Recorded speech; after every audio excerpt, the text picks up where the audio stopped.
20 below zero. That's what the thermometer read at Fort Phil Kearny on the morning of December 21st, 1866.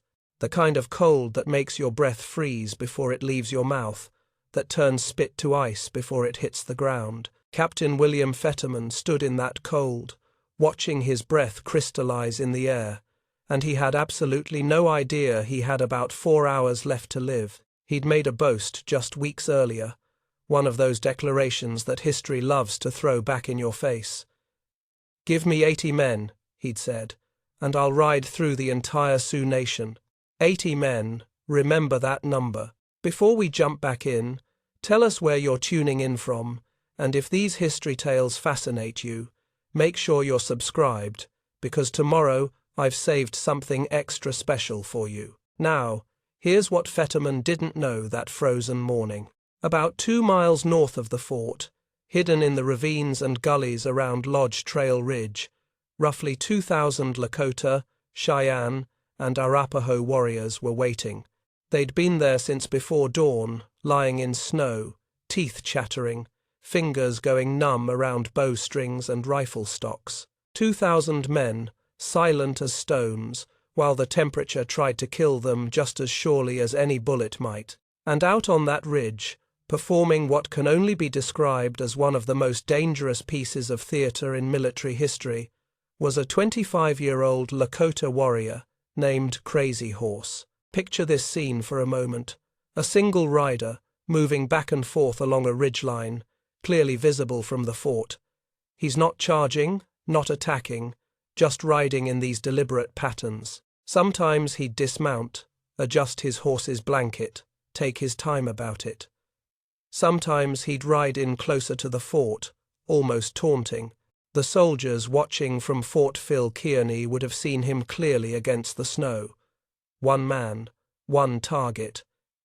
It was a decoy performance, and Crazy Horse was the greatest decoy in plains warfare history. But to understand why he was doing this, why he was willing to ride within rifle range of a fort full of soldiers who wanted nothing more than to kill him, you need to understand something fundamental about Crazy Horse himself. He was what his people called a thunder dreamer, someone who'd received visions during the most sacred ceremonies. And his vision, the one that came to him when he was 17 during a vision quest, had shown him something remarkable.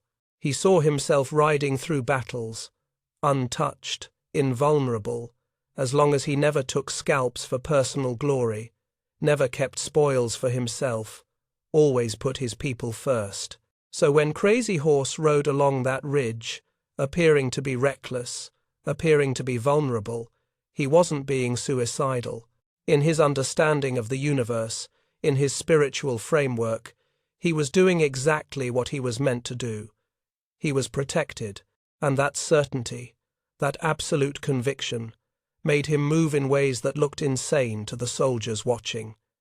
It made him magnetic, mesmerizing. The trap itself was a masterwork of military coordination. Red Cloud, the chief strategist behind this entire operation, had positioned his forces with surgical precision. American Horse commanded warriors hidden in the broken ground to the north. High Backbone had fighters concealed along Pennow Creek to the west. Hump, another experienced war leader, controlled the eastern approaches. They'd chosen this ground carefully, spent days studying it, understanding every fold in the terrain, every ravine that could hide 50 men, every rocky outcrop that could shelter a warrior with a rifle. Think about the coordination required here. No radios, no signal flags visible to the enemy, no modern communication whatsoever. Just understanding, practice, patience. 2,000 men staying hidden, staying quiet, while one man rode back and forth, waiting for the soldiers to take the bait. The bait was irresistible. Here was a lone warrior, apparently cut off from support, riding within range. For soldiers who'd been stuck in that isolated fort, harassed by raiders they could never catch, watching supply trains get ambushed, losing men in small skirmishes they could never quite win, The sight of Crazy Horse on that ridge must have been infuriating. Finally, a target. Finally, a chance to strike back. The temperature kept dropping. The warriors in hiding must have been in agony. Hours in the snow, not moving, not making noise.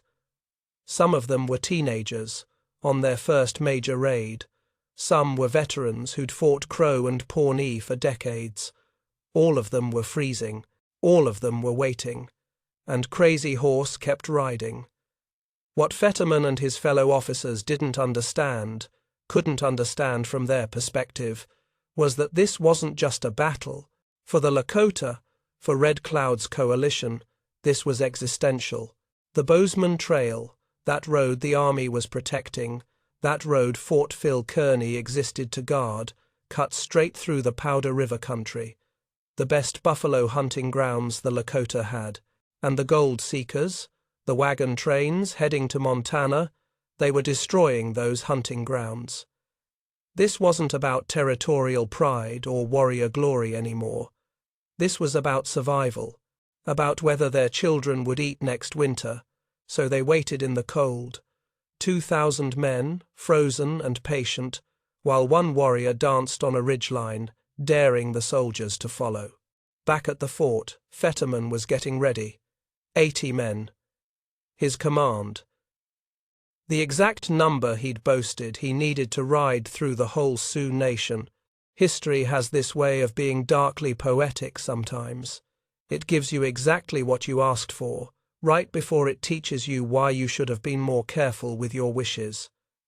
The trap was set. The decoy was in place.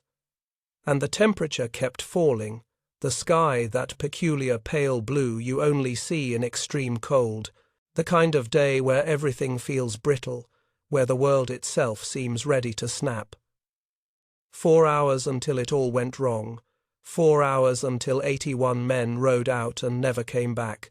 To understand why 2,000 warriors were freezing in ravines that December morning, you need to understand what the Bozeman Trail meant.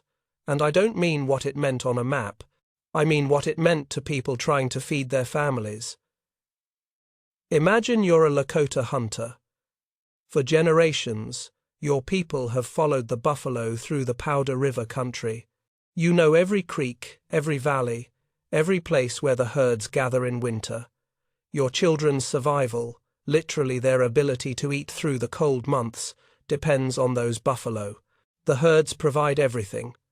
Food, obviously, but also clothing, shelter, tools, trade goods. The buffalo economy is your entire economy. Now picture wagon trains, hundreds of them. Thousands of gold-hungry prospectors heading to Montana, following John Bozeman's trail because it's the shortest route. And they're going straight through your hunting grounds. The wagon noise scatters the herds. The emigrants shoot buffalo for sport, for food, and leave the carcasses to rot because they can't carry the meat. The grass gets trampled. The water sources get fouled. This wasn't abstract political conflict. This was watching your children's food supply disappear while the government that promised to protect your treaty rights instead built forts to protect the people destroying those rights. The Fort Laramie Treaty of 1851 had guaranteed the Lakota hunting rights in this territory. Then gold got discovered in Montana, and suddenly promises didn't matter anymore. Fort Phil Kearny itself was a study in isolation and paranoia. They'd built it in the summer of 1866, right in the heart of contested territory. Picture a rectangle of pine logs, roughly 600 feet by 800 feet, sitting on a plateau, between two creeks. The Bighorn Mountains rising to the west, beautiful and indifferent, and all around, absolutely hostile territory. The soldiers inside lived in a state of constant siege. You couldn't leave the fort without an armed escort. Woodcutting details needed infantry protection. Water details needed guards. Every single task outside those walls was potentially deadly. Warriors would hit the wood train, the hay cutters, the supply wagons, quick strikes, never a pitched battle the army could win, just constant harassment, death by 1,000 cuts. The officers' quarters were rough pine buildings that leaked cold air through every crack. The enlisted men had it worse, crowded into poorly heated barracks, probably 60 or 70 men to a building designed for 40. The food was terrible. Salt, pork, and hardtack, day after day. Fresh meat when they could get it, which wasn't often because hunting parties were too risky. They were sitting on some of the best game country in North America and slowly starving because they couldn't safely leave the fort. Colonel Henry Carrington commanded Fort Phil Kearny, and he was in an impossible position. He had about 350 men to garrison the fort, protect the Bozeman Trail, escort supply trains, guard wood-cutting operations, TP2, and somehow pacify thousands of warriors who had every reason to want him gone. He knew the situation was untenable. He'd been requesting reinforcements since the fort opened. The reinforcements never came. And then there was Fetterman, Captain William Judd Fetterman, 33 years old, Civil War veteran. He'd fought at Stones River, at Jonesboro during Sherman's Atlanta campaign. He'd seen real combat, the kind where armies of tens of thousands smashed into each other with modern rifles and artillery. He'd earned his captaincy through bravery and competence, but the Civil War had taught Fetterman exactly the wrong lessons for frontier warfare. In the Civil War, you could see your enemy. They formed in lines, they occupied positions, they fought battles where courage and discipline and firepower decided the outcome. Fetterman had learned to associate Native American warfare with cowardice, with hit-and-run tactics that avoided real combat. He thought the Lakota were afraid to fight, that they only attacked when they had overwhelming advantage, that they'd run if you showed strength. He wasn't alone in this contempt. It was standard army thinking. The native warriors weren't real soldiers. They couldn't stand up to disciplined troops in open combat. They were just savages who needed to be taught a lesson. This mindset got a lot of soldiers killed. Meanwhile, in the Lakota winter camps scattered through the valleys and canyons around the fort, life continued in rhythms that had existed for generations.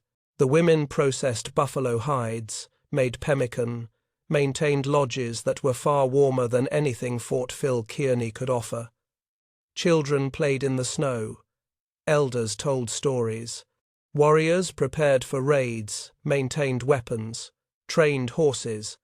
And Crazy Horse, still a young man despite his growing reputation, lived according to his vision.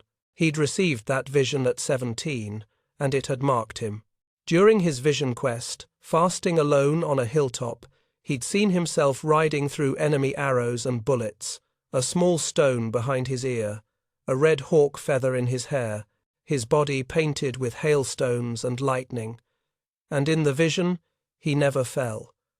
The bullets and arrows passed through him like he wasn't there. But there was a condition. He could never wear a war bonnet, never paint his face before battle, never take scalps for himself, never keep captured horses or weapons as personal property. Everything he took in war had to be given away. His protection, his medicine, depended on absolute selflessness. Think about what that meant. In Plains culture, a warrior's status came partly from his generosity, yes, but also from his coups, his captured horses, the physical evidence of his success. Crazy Horse's vision essentially required him to be the greatest warrior who could never look like the greatest warrior. He had to give everything away, and it made him fearless, not reckless, but genuinely without fear. When you're absolutely convinced you cannot die in battle, when you've seen your own invulnerability in a sacred vision, you move differently. You take risks that look insane to everyone else. You ride close to enemy positions. You volunteer for the most dangerous assignments. You become the decoy who draws entire companies into ambush range. 2 weeks before the Fetterman disaster, there'd been another tragedy at Fort Phil Kearny. Lieutenant Horatio Bingham had led a wood train escort that got ambushed. In the chaos, Lieutenant George Grummond charged ahead of his support. chasing what he thought was a small group of raiders. It was another decoy operation. Drummond and his men got cut off. The lieutenant took an arrow through the body and died slowly over several days, in agony, while the fort surgeon did everything he could, which wasn't much. Drummond's death hung over the fort. His widow was still there, still grieving. The soldiers had watched one of their officers die from a wound that modern medicine could have easily treated, but was effectively a death sentence in 1866 Wyoming. The desire for revenge, for payback, for some kind of victory that would make the loss mean something, that desire was palpable. So you had this collision of worlds, the Lakota fighting for their survival, their children's survival, using tactics refined over generations of plains warfare. The army fighting for a gold trail, for manifest destiny, for the idea that the West needed to be tamed and civilized, using tactics designed for a completely different kind of war. Warriors who knew every fold in the terrain, facing soldiers who barely knew where they were. A sacred, vision-driven decoy facing officers who thought native tactics were cowardly, and the economic pressure kept building. More wagon trains meant fewer buffalo, meant hungrier children, meant more desperate warriors. The fort couldn't protect the trail without more men. The warriors couldn't feed their families without stopping the trail. Something had to break. On the morning of December 21st, in 20 below zero cold, with Crazy Horse riding along Lodge Trail Ridge and 2,000 warriors hidden in the ravines, that something was about to shatter completely. The alarm sounded at Fort Phil Kearny around 11 in the morning. The wood train was under attack again.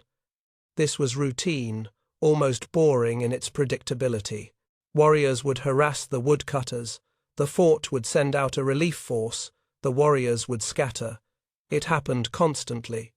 Colonel Carrington gave Fetterman explicit orders: take your men, relieve the wood train, but do not pursue beyond Lodge Trail Ridge. Do not go past the ridge under any circumstances. Stay within sight of the fort. These weren't suggestions. These were direct orders from the post commander. Fetterman had 80 men, infantry mostly, with some cavalry. He also had Captain Frederick Brown, who'd been requesting transfer from the fort and was scheduled to leave in a few days. Brown wanted one last chance at the warriors who'd made his life miserable for months. And there was Lieutenant Drummond, the widow's husband, the man whose death still haunted the fort. Actually, that's wrong. George Drummond was dead. This was a different Lieutenant Drummond. My mistake there shows how easy it is to get these details tangled. Let me correct that. The cavalry portion was led by Lieutenant Drummond, and yes, revenge for earlier attacks was absolutely in the air. But the point stands. 80 men rode out of Fort Phil Kearny that morning. 81, actually. 2 civilian contractors, James Wheatley and Isaac Fisher, joined the column. These men had Henry repeating rifles, 16-shot lever actions, absolutely cutting-edge weapons technology for 1866. Most of the soldiers had single-shot Springfield rifles. The Henrys were a massive advantage. Keep them in mind. The column rode out, and Crazy Horse was ready. He'd been performing his decoy routine for hours, and now the soldiers were finally coming. He started the slow retreat, not running, nothing that looked like panic, just gradually falling back, staying visible, staying tantalizingly within range but never quite catchable. And Fetterman followed. Past the wood train, which was fine now, the attack having melted away. Past the point where he should have stopped and returned to the fort. Past Lodge Trail Ridge, the exact boundary Carrington had forbidden him to cross. Why did he disobey? We'll never know for certain. Maybe he thought he could catch the warriors this time. Maybe the months of frustration boiled over. Maybe Captain Brown, hours away from leaving this miserable posting forever, pushed for one final engagement. Maybe it was the cold, the adrenaline, The fact that Crazy Horse was right there, visible, seemingly vulnerable. Whatever the reason, Fetterman took his entire command over Lodge Trail Ridge and down into the valley beyond. The instant they disappeared from the fort's view, they were alone, cut off, and the trap was ready. Crazy Horse kept retreating, drawing them deeper. The soldiers were strung out now, cavalry ahead of the slower infantry, the column elongating as it chased the decoy. And then Crazy Horse wheeled his horse around and charged back toward them, screaming, waving his arms, not attacking, not fighting, just making noise and movement. Deliberately provocative, making himself impossible to ignore. The soldiers came on. Maybe they thought they'd finally cornered him. Maybe they saw other warriors, appearing on the ridges now, thought they'd stumbled into a small war party they could defeat. Maybe in that moment, cold and excited and angry, they stopped thinking tactically altogether. And then the world exploded. 2,000 warriors rose from the ravines, not gradually, not in waves, all at once. Warriors who'd been lying in snow for hours, fingers numb, muscles cramped, burst into motion from hiding places the soldiers hadn't even known existed. The sky went dark with arrows. Gunfire erupted from 3 sides simultaneously. The trap had sprung. The infantry tried to form a defensive circle. This was their training, their doctrine. Get in formation, volley fire, hold position. In the Civil War this worked. Against warriors who'd been training for mobile combat their entire lives, on terrain they knew intimately, it was suicide. The cavalry tried to charge, to break through, to do something aggressive. They got swarmed. Horses went down, riders tumbled into the snow. Hand to hand, fighting broke out immediately. Within minutes, the cavalry was destroyed as a fighting unit. The infantry circle was collapsing. The warriors had rifles too, captured weapons, traded guns, and they were using them with devastating effect from cover positions the soldiers couldn't even see clearly. And the arrows kept coming. Arrows are silent. You don't hear them coming like you hear a gunshot. Men would suddenly have arrows in them, wouldn't even know where the shot came from. Wheatley and Fisher, the 2 civilians with the Henry rifles, they made a difference. They found some rocks, got into a defensive position, and started shooting. 16 rounds without reloading meant they could lay down fire that actually made the warriors hesitate. Bodies piled up around their position. For a few minutes, maybe 5 or 6 minutes, those 2 men with their repeating rifles held a section of the ambush. But they were 2 men against hundreds. Eventually, the warriors adjusted, flanked them, overwhelmed them. Wheatley and Fisher died fighting, their Henry rifles taken as prized possessions by whoever killed them. The main body of soldiers was surrounded now, the circle getting smaller and smaller as men died. Some warriors were fighting hand to hand with war clubs and knives. Others were shooting from rock cover. It was chaos. Noise, smoke from powder, steam from breath in the freezing air, blood melting the snow. And it was fast. The entire battle, from the ambush springing to the last soldier dying, took maybe 20 minutes. 20 minutes from trap to total annihilation. Fetterman and Captain Brown died together, up on a small rise, the last organized resistance. Their bodies were found later with powder burns on their temples. The evidence suggested they shot each other rather than be captured alive. Whether this was cowardice or courage, whether they were trying to spare themselves torture or simply choosing their own deaths, historians still debate. What's certain is they knew what was coming and chose bullets over whatever the warriors might do. 81 men, all dead, not wounded and captured, not scattered and hiding. Dead, every single one. Back at Fort Phil Kearny, they'd heard the gunfire. Colonel Carrington watched from the fort walls, knowing something had gone wrong but unable to see what. When the shooting stopped, The silence was worse than the noise had been. He organized a relief force, but it was already over. By the time soldiers reached the battlefield, the warriors had withdrawn. They'd taken weapons, ammunition, anything useful. They'd mutilated most of the bodies, which was standard practice, meant to prevent the spirits from functioning in the afterlife, to send a message about the cost of invasion. The relief force found a frozen killing ground.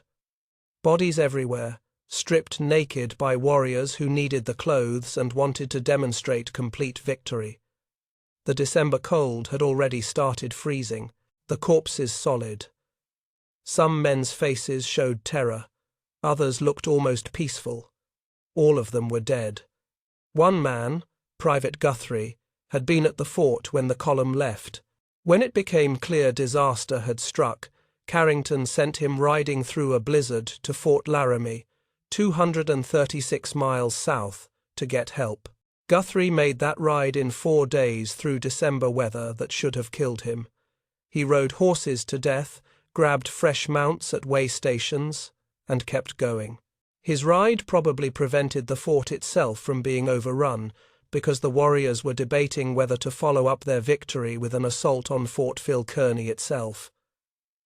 The bodies came back to the fort on wagons, frozen solid. They had to thaw them before they could prepare them for burial. Christmas Day, 1866, they buried them in a mass grave because the ground was too frozen for individual plots. 81 soldiers, 20 minutes, one perfect ambush, and the West would never be the same.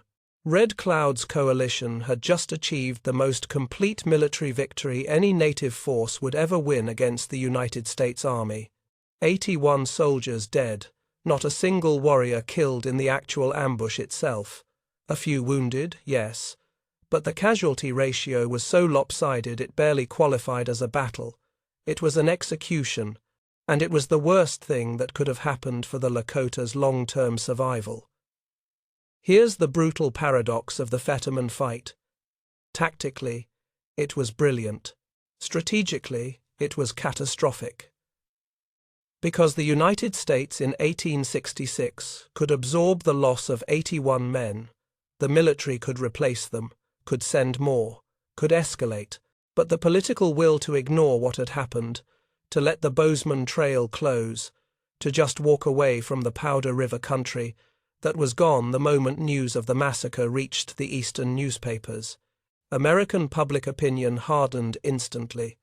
These weren't soldiers killed in battle. This was an ambush, a slaughter, a humiliation. The press called it a massacre. Politicians demanded action. The military brass wanted revenge. The humanitarian reformers who'd been arguing for peaceful negotiation lost their platform.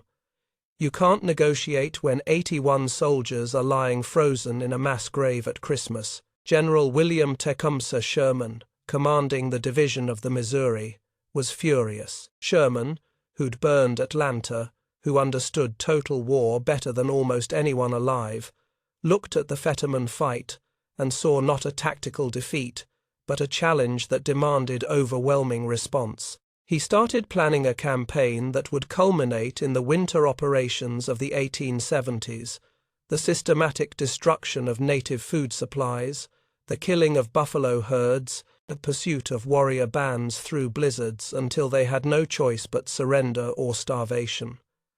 But in the short term, something strange happened. The army couldn't immediately reinforce Fort Phil Kearny. Winter was too severe, logistics were impossible, and Red Cloud kept up the pressure. More raids, more harassment, more dead soldiers. By summer of 1867, the Bozeman Trail was effectively closed. No wagon trains were getting through. The forts were under siege. The government blinked first. In April of 1868, they signed a treaty. The Fort Laramie Treaty of 1868. The army would abandon the forts along the Bozeman Trail. The Powder River country would be recognized as unceded Indian territory where no whites could settle. Red Cloud had won. He'd actually won a war against the United States. The Lakota burned the forts as soon as the soldiers left. Fort Phil Kearny went up in flames, and warriors danced in the firelight. It must have felt like complete victory, like they'd proven that resistance worked, that the Sioux, the white men, could be driven back if you fought hard enough and smart enough. Red Cloud himself never fought another battle against the United States. He'd achieved what he wanted. He spent the rest of his long life. He died in 1909 at 88 years old, trying to navigate the impossible politics of reservation life, trying to preserve what he could of Lakota culture and autonomy. He became a statesman, a negotiator, a survivor. But his days as a war leader ended with his victory. Crazy Horse never stopped fighting. The 1868 treaty bought peace for a few years, but it couldn't hold. Gold in the Black Hills, pressure from settlers, the railroad pushing west, the buffalo being systematically exterminated. By 1876, the treaty was effectively dead, and the army was hunting Lakota bands again. And Crazy Horse, the decoy from Lodge Trail Ridge, had become the most feared warrior leader on the plains. His tactics, the decoy and ambush methods he'd perfected in the Fetterman fight, he used them again. Bigger scale, more audacious. On June 25, 1876, at a place called the Little Bighorn River, Crazy Horse helped orchestrate another perfect ambush. This time the target was Lieutenant Colonel George Armstrong Custer and 5 companies of the 7th Cavalry, 268 soldiers. And again, the tactics worked. Decoys drew out an overconfident commander. Hidden warriors sprang the trap. The result was even more spectacular than the Fetterman fight, an entire battalion destroyed. But the strategic result was the same, only faster and more brutal. The Little Bighorn didn't break American military power. It enraged it. Within months, the full weight of the United States Army descended on the Plains tribes. Winter campaigns, scorched earth, relentless pursuit. By 1877, most bands had surrendered. They were starving, exhausted, running out of options. Crazy Horse came into Fort Robinson in May of 1877 with his band. He'd never been defeated in battle. His vision had held. He'd remained invulnerable to bullets and arrows through decades of warfare. But visions don't protect you from politics, from jealousy, from misunderstandings and mistranslations, and the grinding machinery of conquest. On September 5, 1877, under confused circumstances that historians still debate, soldiers tried to imprison Crazy Horse. He resisted. A soldier, Private William Gentles, bayoneted him. The wound went into his kidney. Crazy Horse died that night, age 36, on the floor of the post adjutant's office, his father holding him. The warrior who couldn't die in battle, killed by treachery in a fort. There's poetry in that, dark poetry. His vision had been specific. He couldn't be killed in battle. It said nothing about murder. Today, descendants of both sides remember the Fetterman fight differently. For many Lakota, Northern Cheyenne, and Arapaho, it represents a moment when resistance worked, when tactical brilliance and courage produced actual victory. Their ancestors defended their land, their children, their way of life, and for a brief moment they won. That matters. That means something, even knowing how the larger story ended. For military historians, it's a case study in tactical overconfidence meeting strategic brilliance. It's taught at war colleges as an example of how underestimating your enemy kills soldiers, how terrain matters, how local knowledge matters, how doctrine designed for one kind of warfare can fail catastrophically against opponents who fight differently. Some see it as tragedy all around. Soldiers who shouldn't have died, following orders from an officer who shouldn't have disobeyed, fighting a war that served gold miners and railroad barons more than it served any coherent national interest. Warriors defending their homes, knowing, or maybe just sensing, that even victory was temporary, that the tide of colonization would eventually overwhelm them regardless. The mass grave at Fort Phil Kearny, which became a national monument, was moved in 1932. The bodies were reinterred at the Custer National Cemetery, which has its own bitter irony. Fetterman's command, buried alongside Custer's, two complete annihilations by the same enemies using the same tactics. And somewhere in the Powder River country, the ground where Crazy Horse performed his decoy ride, where 2,000 warriors waited in freezing silence, where 81 men died in 20 minutes, that ground remembers. The ravines are still there, Lodge Trail Ridge still stands. The creek where bodies fell still flows when it's not frozen. History doesn't resolve neatly. The Fetterman fight didn't save the Lakota. It probably accelerated their defeat by hardening American resolve. But it proved something important. It proved that tactical genius and courage and intimate knowledge of terrain could defeat superior numbers and technology. It proved that the conquest of the West wasn't inevitable in every individual engagement, even if it was inevitable in the aggregate. Red Cloud won his war and lived to see his people confined to reservations. Crazy Horse never lost a battle and died from a bayonet in a fort. Captain Fetterman got his wish to ride through the Sioux Nation with 80 men, and it killed every single one of them. History is full of these ironies, these moments where victory and defeat blur together, where the winners lose and the losers achieve something that transcends the immediate result. On December 21st, 1866, in 20 below zero cold, the collision of worlds produced 20 minutes of perfect violence, and we're still trying to understand what it meant.